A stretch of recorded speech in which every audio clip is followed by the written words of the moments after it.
Channel पे नए हैं तो सब्सक्राइब कीजिए। नए वीडियोस के नोटिफिकेशन के लिए बेल आइकन का बटन दबाइए। मैं आपके लिए लेके आता हूँ interview questions, multiple choice questions for competitive exam, theory exam question writing, concept clearing for electrical aspirants.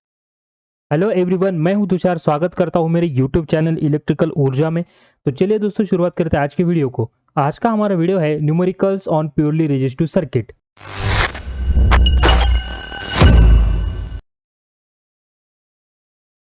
तो यह है numerical. The alternating current expression is given by I is equal to 14.14 sine of 100 pi t ampere. Determine maximum value of current, RMS value of current, average value of current, form factor, peak factor, power consumed when if current flows through resistance of 10 ohm. तो सबसे पहले numerical read करने के बाद हम लोगों को अच्छे से गिवन डेटा लिख लेना है। जो यहाँ पे मैंने लिखा है गिवन डेटा। सो करंट का वैल्यू दिया है in the form of equation 14.14 sine of 100 pi t, और यहाँ पे दिया है कि 10 ओम का रेजिस्टर है। तो ये दोनों क्वांटिटी गिवन है। तो हमें फाइंड करना है मैक्सिमम वैल्यू ऑफ करंट यानी IM, RMS value of current IRMS, average value of current यानी I एवरेज, फॉर्म फैक्टर यानी KF, पीक फैक्टर यानी KP, and power consumed when current flows through resistance of 10 ohm. तो power consumed is nothing but the active power. तो true power, real power, only power, power consumed, ये जो है वो सारे active power होते हैं। Unless and until it is mention कि आप रिएक्टिव और अपरेंट पावर फाइंड करो। अगर वैसा मेंशन है तभी आपको वो रिस्पेक्टिव पावर फाइंड करनी है। अगर सिर्फ पावर कंज्यूम बोला है तो आपको एक्टिव पावर ही फाइंड करना है। तो ये हो गया है गिवन डेटा और ये हो गया क्वांटिटी जो हमें फाइंड करनी है। तो अभी हम लोग आंसर देखेंगे। सबसे पहले मैं यहाँ पे जो गिवन डेटा है उससे सर्किट निकालता हूँ। तो जैसे कि पता है कि 10 ओम का रजिस्टर है और उसमें करंट फ्लो हो रहा है, इसका मतलब ये प्योरली रेजिस्टिव सर्किट है। तो यहाँ पे मैंने सर्किट निकाला है। तो यहाँ पे मैं वैल्यूज एक्चुअली लिख देता हूँ कि I is equal to R is equal to यहाँ पे है 10 ओहम जो कि गिवन है, और ये जो करंट है उसका जो वैल्यू जो वो इन द फॉर्म ऑफ इक्वेशन दिया है। तो हम लोग को ये इक्वेशन सॉल्व करना पड़ेगा। तो यहाँ पे मैं इक्वेशन लिख लेता हूँ पहले। तो हम लोग उसको कंपेयर करेंगे। We will compare with this equation with standard equation I is equal to IM sine of omega t plus minus five. तो जैसे मैं इसको कंपेयर करता हूँ, so IM is equal to 14.14 ampere आ जाता है। सो यहाँ पे मैं लिख सकता हूँ IM is equal to 14.14 ampere. तो जैसे मैं इसको कंपेयर किया तो मुझे ये पहली क्वांटिटी मिल जाती है जो कि हमें पूछा भी है। देखिए यहाँ पे IM that is maximum value of current. तो यहाँ पे हम लोगों ने पहली क्वांटिटी फाइंड की है 14.14 एम्पियर। दूसरा, ये sine sine as it is 100 pi T is equal to omega T. तो इसको भी हम लोग यहाँ पे कंपेयर करेंगे। So omega T is equal to 100 pi T. तो ओमेगा होता है 2 pi F T as it is. ये यहाँ पे 100 पाई टी। तो pi pi get cancelled and T get cancelled. तो फ्रीक्वेंसी जो आती है, frequency is 50 hertz. Okay, frequency यहाँ पे 50 हर्ट्स आती है। तो ये इक्वेशन कंपेयर करने के बाद मैक्सिमम करंट तो मिल जाता है। आगे हमें निकालना है RMS value of the current. तो अगर मुझे मैक्सिमम करंट पता है तो मैं उससे इजीली RMS वैल्यू निकाल सकता हूँ।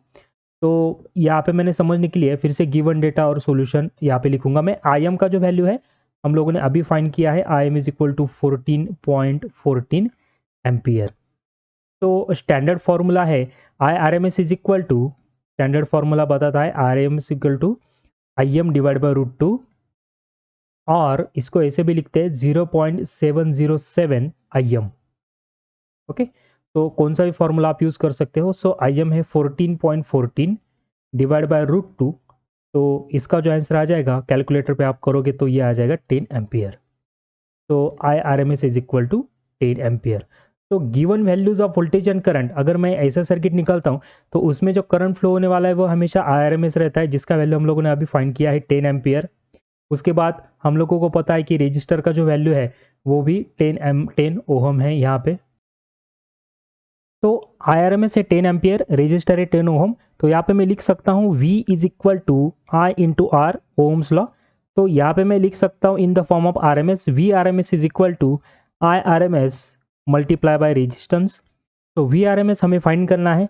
IRMS का वैल्यू है 10, रेजिस्टर का वैल्यू है 10।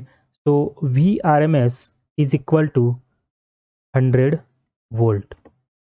तो अप्लाइड वोल्टेज जो एग्जामिनर ने दिया नहीं है न्यूमेरिकल में, तो ये 100 वोल्ट है। आगे मुझे फाइंड करना है, तो आई आर एम एस हम लोगों ने फाइंड कर गया। आई एवरेज, तो इसका फॉर्मूला है I average is equal to 0.637 into I M, that is equal to 0.637 into I M. I M का वैल्यू है 14.14 ampere, so it is 14.14 ampere. So I average is equal to, if you multiply this on calculator you will get 9 ampere, 9 ampere। So IM find किया, IRMS find किया, I average find किया। Now अभी हम find करना है कि form factor KF। Okay, so KF is equal to RMS upon average, that is equal to, तो IRMS हम लोगों ने अभी फाइंड किया है 10 डिवाइड बाय आई एवरेज भी हमें फाइंड किया है 9, तो 10 डिवाइड बाय 9 1.11, सो KF का वैल्यू है 1.11। यह है peak factor. Okay, so KP उसका फॉर्मूला है KP is equal to maximum divide by RMS। तो मैक्सिमम हमें पता है 14.14 जो हमें ऑलरेडी फाइंड किया है, डिवाइड बाय RMS हमें पता है 10, तो that is equal to 1.414। Okay, तो दोस्तों ये जो है फैक्टर्स, ये रेशो है form factor and peak factor, तो ये यूनिटलेस है। ओके, और लास्ट वन है P active, power consumed, active power, true power, real power.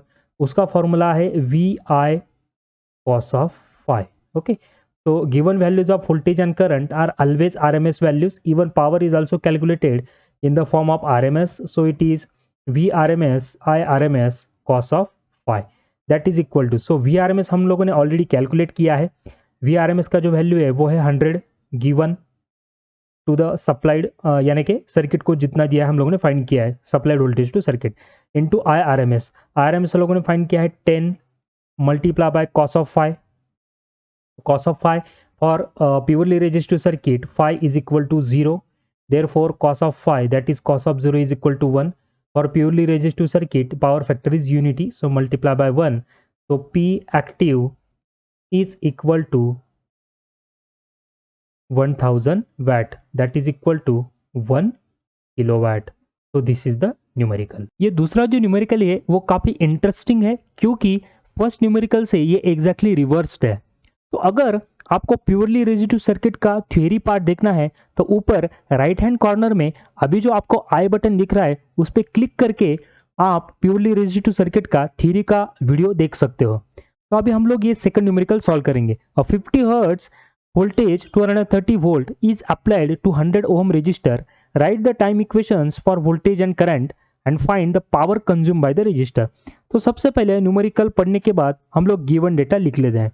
तो गिवन डेटा है कि फ्रीक्वेंसी दिया है 50 hertz, given voltage and current values are always RMS values in case of single phase circuit, और resistor है 100 ohm.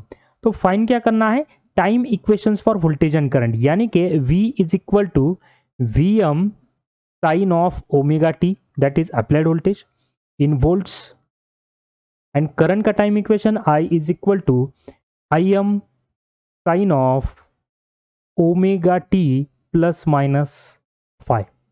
तो given data के हिसाब से यहाँ पे मैंने सर्किट निकाल लिया है, क्योंकि अप्लाइड वोल्टेज है 230 volt, that is equal to 230 volt. Given voltage and current are always RMS value, so it is VRMS। Current यहाँ पे अननोन है IRMS, और रजिस्टर है यहाँ पे 100 ओम गिवन। तो सबसे पहले सॉल्व करने के लिए क्या फाइंड करना है, तो यहाँ पे देखो सबसे पहले V is equal to Vm sine of omega t, यानी Vm मुझे अननोन है, तो मैं Vm कैसे निकाल सकता हूँ, VRMS से, क्योंकि VRMS और Vm में रिलेशन ऑलरेडी है। तो मैं यहाँ पे अभी लिखूंगा फॉर्मूला, जो स्टैंडर्ड फॉर्मूला है VRMS is equal to Vm divide by √2। Okay, तो Vm मुझे अननोन है, तो Vm is equal to √2 into VRMS, that is equal to √2 multiply by VRMS है 230 वोल्ट, तो Vm is equal to V M is equal to √2 into 230, calculator पे आप करोगे तो 325.27 वोल्ट। तो ये आ गया वी एम। तो वी एम मुझे पता है तो यहाँ पे मैं पुट कर सकता हूँ, लेकिन मुझे ओमेगा टी का वैल्यू पता नहीं है। तो ओमेगा टी का वैल्यू आप लोग कैसे फाइंड करेंगे? Omega T is equal to omega होता है एंगुलर वेलोसिटी, उसका स्टैंडर्ड फॉर्मूला है 2 पाई एफ। ये t as it is that is equal to 2 pi into frequency कितना दिया है 50 हर्ट्स, यहाँ पे मैंने लिखा है गिवन में। तो 50 multiply by t, so that is equal to 100 pi t. और अगर कैलकुलेटर पे सॉल्व करोगे तो ये आ जाएगा 614.15। ओके, आप 100 पाई टी भी लिख सकते हो या 314.15 भी लिख सकते हो, तो मैं 100 पाई टी लिखूंगा। तो यहाँ पे मुझे ओमेगा टी का वैल्यू पता चल गया, वीएम का वैल्यू पता चलेगा, तो पहला इक्वेशन मुझे मिल जाता है। इक्वेशन का ये पूरा मैं यहाँ पे लिख लेता हूँ, उसका answer 325.27 sine of omega t, omega is 100 pi t. So this is your first answer in volts, that is applied voltage equation in the form of time. Okay, so this is your first answer. तो same answer मुझे current के लिए find करना है। देखो current में पहले क्या फाइंड करना है, आई एम। तो मुझे अभी देखो आई एम हम दो तरीके से फाइंड कर सकते हैं, बट इजीएस्ट आंसर क्या होगा, अगर मैं ओम्स लॉ लिखता हूँ V is equal to I into R, तो यहाँ पे मैं लिखूंगा V M is equal to I M into R. मैंने वी एम ही क्यों लिखा, क्योंकि मुझे आई एम फाइंड करना है। तो आई एम फाइंड करना है तो I M is equal to V M upon R. तो वी एम का वैल्यू ऑलरेडी मुझे पता है, वी एम मैंने यहाँ पे फाइंड किया, देखो वी एम फाइंड किया है 325। सो यहाँ पे लिखता हूँ 325.27 डिवाइड बाय आर का वैल्यू मुझे गिवन है 100। तो I M is equal to, तो मैक्सिमम वैल्यू ऑफ करंट क्या आ गया यहाँ पे 3.25 एम्पियर। ओके, तो आई एम मुझे पता चल गया, और ओमेगा टी सेम ही रहने वाला है क्योंकि फ्रीक्वेंसी सर्किट के लिए सेम ही है। तो करंट का इक्वेशन यहाँ पे मिल जाता है। तो अभी देखो ये प्लस माइनस फाई बाकी है, तो आप सबको पता है phi is the angle between voltage and current, and in case of purely resistive circuit this phi is 0, so cos of 0, तो पावर फैक्टर बिकम्स 1। तो यहाँ पे मुझे 0 पुट करना है, इसका मतलब है यहाँ पे कुछ आएगा ही नहीं। तो मेरा करंट का इक्वेशन बन जाता है I is equal to I M का वैल्यू हम लोगों ने फाइंड किया है, I is equal to 3.25 sine of omega T means 100 pi T. तो this is the answer of current 100 pi T in ampere. तो दोनों अभी टाइम इक्वेशंस आ गए। तो लास्ट में क्या फाइंड करना है, power consume by the circuit. तो हमें पता है पावर का formula P is equal to V I cos of phi, लेकिन पावर कंज्यूम हमेशा आरएमएस में होती है, so it is V R M S I R M S cos of phi. तो V R M S already दिया है 230 volt, तो 230 multiply I R M S हम लोगों ने फाइंड किया है। अच्छा, I R M S find नहीं किया है तो यहाँ पे आर एम एस फाइंड कर सकते हैं, यहाँ पे जगह है तो यहाँ पे लिखता हूँ मैं। देखो V is equal to I into R, तो V R M S is equal to I R M S into R. तो I R M S is equal to V R M S, तो V R M S divide by R, यानी कि 230 divide by 100। तो I R M S का value क्या आ जाता है, I R M S is equal to 2.3 ampere. तो यहाँ पे भी लिखता हूँ मैं 2.3, और पावर फैक्टर क्या है 1 है, जो ऑलरेडी मैं आपको बता चुका हूँ, सो इट इज़ 1। तो P is equal to 230 multiply by 2.3, your answer on calculator is 529 watt. तो this is the numerical. Channel को सब्सक्राइब करने के लिए आपको यहाँ पे जो लोगो दिख रहा है उस पर क्लिक कीजिए। आप मुझे इंस्टाग्राम पे भी फॉलो कर सकते हैं @इलेक्ट्रिकल ऊर्जा। अगर आपको कोई डाउट हो तो आप मुझे व्हाट्सअप भी कर सकते हैं 8698316040, या फिर आप मुझे मेल भी कर सकते हैं electricalurja1990 @gmail.com। Thanks for watching.